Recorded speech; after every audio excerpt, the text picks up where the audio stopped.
네, 추석 연휴를 귀향 활동 등으로 보낸 정치권은 다음 주부터 시작되는 새 정부 첫 국정감사를 앞두고 채비에 분주한 모습입니다.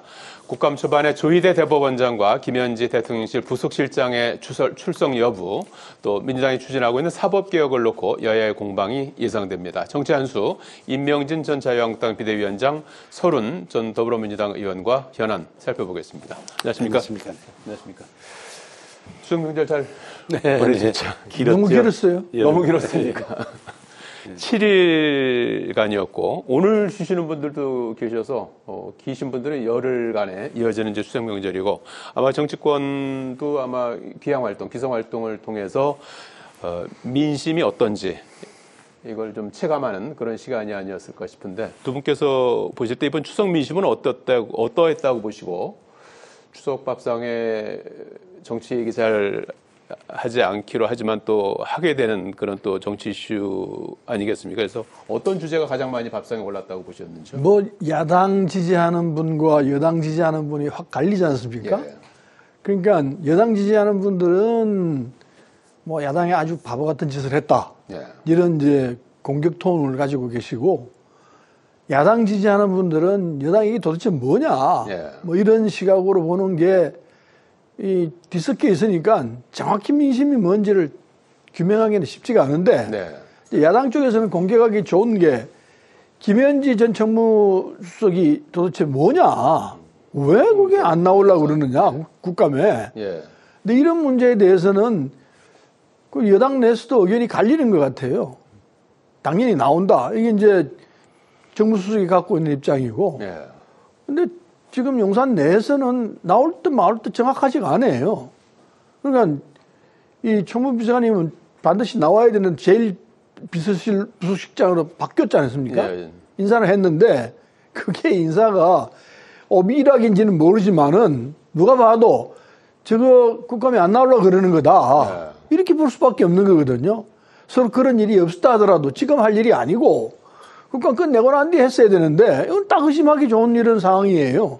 그런 것 등등이 이거 도대체 국정을 어떻게 움직이고 있는 거냐, 누가 하는 거냐, 비서실장이 도와주는 거냐 아니면 김현지가 도와주는 거냐, 이런 의심을 자연스럽게 할 수밖에 없게 돼 있고 아직도 그게 안 풀리고 있어요. 그런 입장에서 저게 어떻게 돌아갈지 기추가 참 말 그대로 주목되는 그런 사안이 아닌가 생각합니다. 예.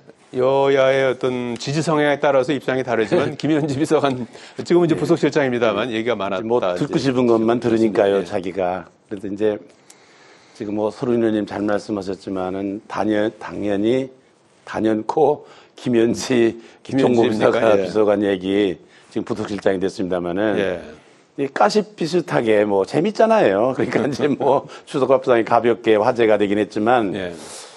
저는 그거를 보면서 무슨 생각을 했는가, 이거는 가십거리가 아니고 국정 운영에 있어서 상당히 경종이 울렸다, 이재명 정부에. 저는 그렇게 생각해요. 사실은 김건희 여사 사건이 옛날에 있었을 때만 하더라도 저는 뭐 여러 차례 얘기했습니다. 이거 가벼이 보지 말고 해결을 하고 가야 된다. 그렇죠. 사과를 하든지. 네. 예? 호미로 막을 거 가래로도 못 막는다. 가래로도 못 막을 그런 사건이 있을 수도 있다. 저 여러 번 그 말씀을 드렸습니다. 저는 이것도 하나의 징조라고 생각합니다. 근데 왜 정권마다 여자들 때문에 문제가 되는지 난 참 이해할 수 없습니다만은 그거 참 이상해요. 정권마다 그런 일이 있어요. 네. 어떻든지 간에 이 김현지 비서관, 총무비서관 사건도 나는 이재명 정부가 가벼이 넘기면 안 된다고 생각합니다. 뭐 국감에 지금 출석하느냐 마느냐. 그 김건희 여사 때도 뭐 조사를 받느냐 안 받느냐 뭐 그런 거였어요. 사과를 하느냐 안 하느냐. 그런 조그만 일로 시작이 돼가지고 국정에 엄청난 그런 파탄을 초래를 했거든요. 그러니까 이 문제도 사실은 그래서 이재명 정부가 뭐 국감에 출석하는 거 뭐 당연히 나는 해야 된다고 생각하는 거예요. 이 사전에 막아야 된다고 생각하는 거예요. 또 하나 이번 추석밥상에 올랐던 그 말 중에 지금 한미 관계입니다. 많은 분들이 지금 한미 관계를 걱정하잖아요. 그러면서도 이재명 정부가 이거 어떡하려고 그러는가. 그러면서도 한 가지 걱정은 이게 미국이 좀 너무하는 거 아니냐. 같은 동맹국인데 3,500달러를 내라고 우리나라 외환 보유고가 4,200달러밖에 안 되는데 이게 도대체 말이나 되는 얘기냐? 어떻게 트럼프가 저런 얘기를 할 수가 있느냐? 이게 동맹에게 너무 심한 게 아닌가? 뭐 그런 얘기들, 한미 관계 이런 것 때문에 많은 걱정을 하는 그런 국민적인 여론이 있는데 이 문제도 이재명 정부가 어떤 잘 해결을 해야 될 문제라고 생각을 합니다. 네. 오랜 동맹인데 미국하고 맞서서만 될 수 있는 일이냐 이게. 네. 그렇다고 또 3,500억을 물어낼 수 있는 거냐. 이런 그 여러 가지 그 상황 속에서 이재명 정부가 지혜를 발휘를 해서 애교력을 발휘를 해서 잘 해결을 해야 될 그런 염려들을 밥상머리에서 많은 분들이 하는 걸 저는 들었습니다. 예. 한미 관계 관세 협상에 대한 네, 염려가 네. 많았다. 아마 뭐 이제 연장선상에서 질문이 될 것 같은데요. 다음 주부터 새 정부 들어서 이제 첫 국정감사가 시작이 됩니다. 6월에 조기 대선으로 출범한 정부니까 이제 뭐 출범한 4개월 정도 됐습니다. 그리고 22대 국회 입장에서는 작년에 이어서 두 번째 국정감사인데 공수가 바뀌었죠. 이제 조기 대선으로 해서 여야가 이제 바뀐 그런 상태에서 이제 국정감사에서 상당히 그 치열한 공방전이 예상된다. 이제 이런 전망이 나오고 있습니다. 그래서 이번 국정감사에서 이제 어떤 내용이 가장 큰 쟁점이 될 것 같고 이른바 생산적인 국정감사를 위해서 좀 조언을 좀 주신다면 뭐 지나간 일이 될 수도 있고 앞으로 또 수습해야 할 일이기도 한데 예. 냉장고로 부탁해 냉부에 예. JTBC 그 예능 출연 문제 그건 정말 잘못했어요. 왜냐하면은 대통령은 예. 365일 24시간 긴장의 끈을 늦출 수가 없습니다. 국가 전체를 들여다봐야 되기 때문에 예. 이런 예능 출연 정도 되는 부분은 비서실에서 지금 할 때가 아니다 잘랐어야 합니다. 지금 국정 시작한 지 6월달에 시작했으니까 5달밖에 안 됐습니다. 네. 5달 채 안 됐습니다. 네. 이런 상황이면 아직 국정을 정확히 파악하지 못했다고 봐야 하는 게 정상입니다. 그런데 여유만만하게 예능 프로에 나가가지고 그런 얘기를 할 수 있다? 그건 국정을 우습게 보는 것밖에 안 돼요. 그게 첫 잘못이고 또 출연을 하려 했다 하더라도 상황이 터졌잖아요. 예. 국가정보정산원이 불탔잖아요. 그러면은 모든 출연 중지하고 그게 매달렸어요. 맞아요. 이틀 후죠. 화재 사건 이틀 후. 예. 이틀 후가 아니죠. 예. 잠깐 그게 상황이 그렇게 안 됐어요. 네. 때문에 이거는 출연을 하려 했다더라도 상황이 그렇게 돌아가면 안 하도록 하는 게 맞을 거라고 생각하고 그게 대처하는 부분도 뭐 대단히 미숙했다고 생각해요. 상황이 터져서 바로 사실대로 얘기를 하고 지금까지 이재명 정부는 있던 사실 그대로 얘기한 측면이 대부분이에요. 그 점에 대해서는 옳게 판단해야 한다고 생각합니다. 그런데 이 부분에 대해서는 미적미적했었어요. 그래서 이게 국정을 보는 시각이 너무 아니하다. 이게 벌써 자신감이 찬 거 아닌가. 예. 이런 생각을 아니할 수 없어요. 예. 그래서 국감에서 이 기본적인 자세를 다시 다잡는 다잡는 자세가 이 상황이 돼야 될 것 같다. 예. 여당 입장에서는 그렇게 봐야 될 것 같고 에이펙을 이 기간 동안에 오늘 뭐 정청래 대표가 얘기했다고 그러는데 이게 휴전하자. 정쟁을 자제하자. 그 말은 맞죠. 그 여당이 그때는 바로 응해줘야 합니다. 그래, 그러자. 근데 그걸 지금까지 미적미적 하고 있어요, 야당이. 그 야당도 이런 상황에서는 먼저 주장을 했어야 돼요, 사실은. 우리가 공격할 거리가 많지만은 국가민족을 위해서 에이펙 기간 동안에는 정쟁을 자제하겠다. 선언을 먼저 했어야 합니다, 야당이. 근데 그걸 제대로 못하고 있는 부분 보면은 야당도 지금 문제가 있다고 볼 수밖에 없는 거죠. 예. 정부 여당 입장에서도 이번에 좀 국정에 임하는 자세를 좀 다잡는 계기가 돼야 되고. 다잡는 계기가 돼야 한다고 봅니다. 에이펙 계기 동안에는 좀 여야 모두 좀 정쟁을 좀 자제했으면 좋겠다. 이렇게 조언을 좀 주셨습니다. 예. 그 국정감사 여야의 공수가 뒤바뀌었죠. 예. 틀림없이 여당은 그 옛날 야당이 하던 거 본받아서 할 거고 야당은 옛날 여당이 하던 거 야당일 때 하던 거 본받아서 할 것 같은데 이 국정감사 때가 되면 참 답답한 면이 있어요. 우선은 증인을 넘어선 신청을 하는 거예요. 특별히 기업인들. 그 한시가 바쁜 사람들을 데려다가 물어보지도 않으면서 하루 종일 대기를 시켜놓고 이틀을 대기시켜놓고 이게 뭐 하는 일인지 이거는 참 무언가 짐작하게 할 수밖에 없는 그런 그 일인 것 같아요, 이게. 그러니까. 예. 증인을 무분별하게 부르는 거예요. 특별히 기업인들. 저는 이거 안 했으면 좋겠어요. 예? 예. 또 뿐만 아니라 무슨 증인 채택으로부터 시작해서 절차 문제 뭐 또 뭐를 할 거냐라는 이런 문제 때문에 공방을 하다가 예. 실질적으로 국정감사 기간을 다 보내요. 정말로 실질적인 심도 있게 파헤쳐야 될 그런 그 국정감사를 시간이 없어서 못 하는 거예요. 절차 때문에 뭐 예. 증인 채택부터 시작을 해가지고 이번에는 그걸 좀 안 했으면 좋겠어요. 예. 그래서 그런 뭐 절차라든지 이런 거 말고 이제는 저기 여당 된 사람들도 옛날 야당 때 배웠고 예. 또 지금 야당 된 사람들도 옛날에 여당이 얼마나 행포를 했는가 그것도 배웠으니까 이제 그거 서로 이제 그만 하고 예. 이제는 좀 예. 실질적인 국정감사를 해서 예. 국민들의 지금 궁금증도 풀어주고 또 잘못된 국정의 방향도 좀 새로 잡고 그렇게 또 지적을 하고 이런 실질적인 국정감사, 국민을 위한 국정감사가 됐으면 좋겠어요. 예. 특별히 이번 국정감사는 그 야당이 여당일 때 애국 4개월 지금 정도밖에 안 됐거든요. 그렇죠. 예. 이번에 국정감사를 하게 되면은 지금 야당이 여당일 때 저지른 일도 그 정부 때 잘못된 것도 파헤칠 수가 있어요. 사실은. 그렇죠. 예. 네? 그렇지 예. 않습니까? 그러니까 지금 여당이 뭐 4개월밖에 안 됐지만은 또 이 정부가 이재명 정부가 출범해서 잘못한 것도 있거든요. 예. 그러니까 사실은 이게 50%예요. 그런 이 상황이기 때문에 이거는 실질적인 국정감사를 해서 옛날 정부가 잘못한 게 뭔지도 좀 밝혀내고 예. 또 현 정부가 잘못한 게 뭔지 고쳐야 될 점이 뭔지들 실질적으로 이렇게 살펴보는 예. 그런 실질적인 국정감사가 됐으면 좋겠어요. 네. 증인 채택이라든지 절차 문제 가지고 그럼요. 실랑이하지 말고 네. 소모적인 국감이 아니라 좀 실질적이고 여당도 지금 국정감사를 실질적으로 잘하면 옛날 정부가 네. 잘못했던 걸 파헤칠 수 있고 예. 또 뭐 야당에서도 지금 현재 정부가 잘못하는 거를 지적해낼 수가 있고 그러니까 사실은 더 실질적인 국정감사를 해서 바르게 국정이 운영될 수 있도록 하는 일이 이번 국정감사가 해야 될 좋은 그런 계기라고 생각해요. 예, 네. 그런 기대를 한번 좀 갖게 되고요.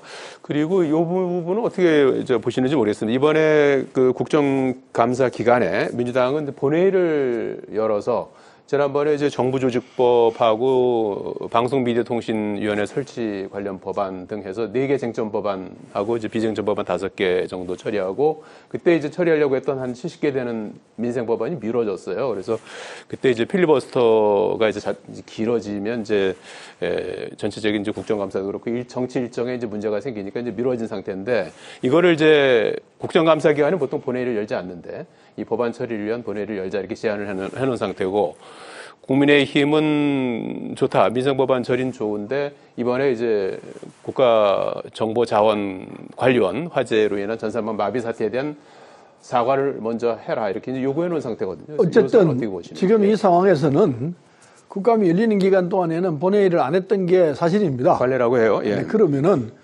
굳이 본회의를 해야 된다면은 쟁점이 있는 법안은 안 하는 게 맞죠. 쟁점이 없는 민생법안을 하겠다면은 예, 쟁점이 없는 민생법안. 예, 쟁점이 없는 민생법안을 하겠다면은 그건 할 수 있죠. 예. 근데 그게 꼭 시급을 요하는 사안들은 또 아니에요. 아니기 때문에 여당이 지금 하자고 하는 게 쟁점이 있는 4개 법안을 통과시키기 위해서 하겠다는 거거든요. 그렇게 서두를 필요는 없다고 생각합니다. 서두를 필요 없이 국감 다 끝내놓고 그리고 쟁점이 있는 4개 법안을 통과시키겠다 이렇게 나온다면은 그건 어쩔 수 없죠. 그때 필리버스터를 하든 뭘 하든 하는데 예. 국감 중에 본회의 열어가지고 다 해치우겠다 이거는 과욕이죠. 그렇게 나가면은 국정 운영이 막 뒤엉켜집니다. 예. 여당이 자제해야 한다고 봐요. 예. 그래서 아마 그렇게는 안 할 것 같은데 예. 쟁점 없는 법안을 통과시키자 하는 거는 그건 할 수 있죠. 예. 야당에서는 이제 사과를 좀 요구하고 있는 상태입니다만. 예. 쟁점이 없는 법안, 특별히 민생 법안인 것 같은데 네. 그나마 국민의힘에서도 동의하는 것 같아요. 쟁점이 없고 민생 법안은 하루라도 빨리 처리하는 게 좋죠. 네. 민생에 미치는 영향이 크니까요. 예. 나는 뭐 국감 중에라도 본회의를 열어서 통과하는 것이 마땅하다고 생각하고 아까 뭐 서류 의원님 말씀하신 대로 쟁점이 있는 건 좀 미뤄야지요. 예. 더 얘기를 하고 성숙하게 해서 국감이 끝난 다음에 좀 차분하게 그 본회의를 열어서 통과하는 게 좋고 무슨 국민의힘에서 사과를 먼저 하라는 얘기는 그거는 나는 좀 그게 무슨 그건 조건이 될 수 없다고 생각합니다. 무슨 사과를 그거는 당연히 사과를 해야 될 일이고요. 예. 지금 국민의힘에서 국정조사를 요구하지 않았습니까? 네. 또 뭐 정청래 대표는 무슨 뭐 에이펙 기간 중에 그 정쟁을 멈추자 그런 얘기했으니까 나는 그 둘 다 받아들였으면 서로가 예? 예. 이거는 국정조사를 해야 될 사건이에요. 굉장히 중요한 화제 그 사건 아닙니까? 예. 전 정부의 책임도 있는 것 같고요. 또 이걸 대처하는 데 있어서 현 정부의 책임도 있는 것 같아요. 그러니까 그런 국정조사를 하는 것이 여야를 막론하고 좋은 일이라고 생각하고 당연히 이건 굉장히 중요한 국가적인 재난 사태이기 때문에 원인도 밝혀내고 또 어떻게 지금 진행되는지도 또 국민에게 밝히고 앞으로 어떻게 예방을 할 건가라는 것도 하는 거 이건 국정조사를 통해서 하는 건 여야가 하는 건 마땅하다고 생각해요. 또 뭐 에이펙 기간에 그 정쟁을 중재하자는 그것도 굉장히 합리적인 일이라고 생각해요. 그러니까 여당은 야당이 얘기하는 국정조사를 받았으면 좋겠고요. 야당은 여당에서 주장하는 그 에이펙 기간에 그 정쟁을 중단하자. 그건 예의 아니겠습니까? 다른 손님들 모셔다 놓고 서로 싸움하는 모습은 좋지 않죠. 그러니까 뭐 또 싸움 하려면 싸움 할 날이 많이 있는데 뭐들어 그 기간까지 싸움을 합니까? 손님들 모셔다 놓고 그건 아니죠. 그러니까 여야가 서로 주장하는 걸 받아들였으면 좋겠어요. 민생법안은 빨리 난 하루라도 쟁점이 없는 거는 통과시키는 거 좋다고 생각합니다. 근데 여당이 야당들을 사과하라고 하는 부분은 12.3 사태를 통해 가지고 여당이 국헌 문란에 동의했기 때문에 일부분이긴 하지만은 동의했기 때문에 그 부분에 사과하라는 것일 거니까 제가 볼 때는 사과하는 게 맞다고 생각해요. 앞으로 국민의힘이 앞으로 나가기 위해서는 과거에 있었던 잘못은 털어내고 가야 되는데 그 털어내는 과정이 없어요. 그게 참 안타까워요. 왜 그걸 제대로 못하는지. 어떤 부분을 사과? 아니 국정문란이 일어났을 때 내란 벌칠 때 그때 동조한 부분이 있잖아요. 몇몇 사람들이. 바로 들어와서 안 된다고 잡아야 되는데 그런 부분에 대해서 국민의힘이 아직도 미적미적하고 있는 부분은 정말 이 대국을 잘못 보고 있다고 생각해요.